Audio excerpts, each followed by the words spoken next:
My name is Kenesha Smith, and I'm from the Deer Valley campus in Linden. And here's my storyboard. So let's go behind the curtains to see my life.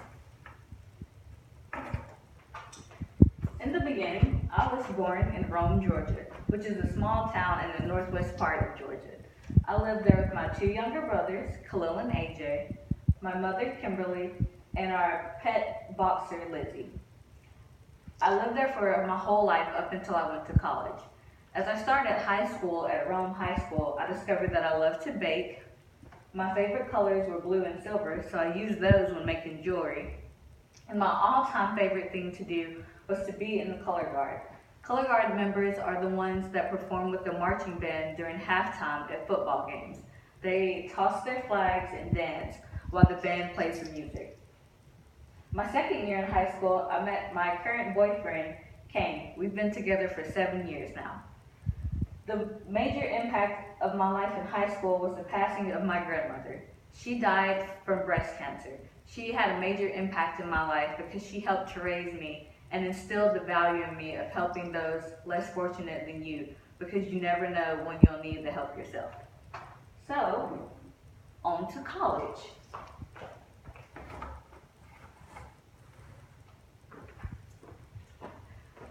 In honor of my grandmother, I cut my hair to have an afro because when she passed, she had an afro. Then, in order to stay close to home, I went to Georgia Highlands College, which was a local community college about 15 minutes away from my house. There, I majored in psychology and got my associate's degree in 2016. But I wanted to continue my education, so I transferred to the University of Georgia.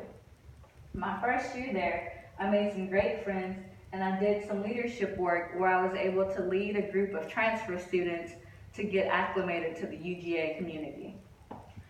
My second year at Georgia, I went to Tanzania, which is a country on the east coast of Africa.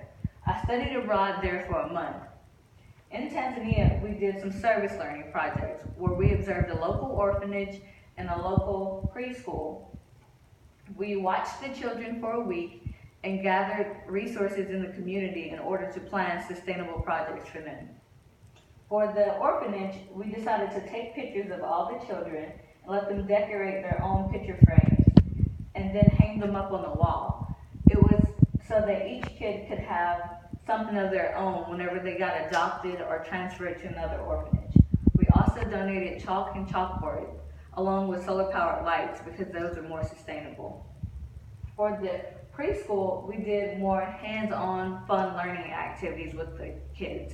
They're 4 years old, but they're already learning 3 languages. So it was important for us to teach them how to paint and play games and build makeshift huts of what they lived in. My last week in Tanzania, I decided to push myself to the limits, and I hiked Mount Kilimanjaro, the tallest mountain in Africa. I reached the peak, which was 19,000 feet, after 3 days there. After I returned from Africa, I spent a couple more months at UGA before I graduated with my bachelor's degree in psychology. Then I applied to some jobs. I visited youth villages for an interview and knew that this was the right step for me. But now, I have to figure out what the future has in store. I know that I like to help people because that's what my grandmother instilled in me, but I'm not sure which route to take. I know that at some point I'm going to go back to school to get my master's degree and then my doctorate degree. Somewhere along the lines, I would like to start my own nonprofit to help either orphans, those living in poverty, or disabled veterans, because I feel as if those are 3 categories of people that really need help, but there's not enough available resources in their reach in order for them to thrive. But for now, I'm still figuring out what I want to do, and there's endless possibilities. So, to be continued. Thank you.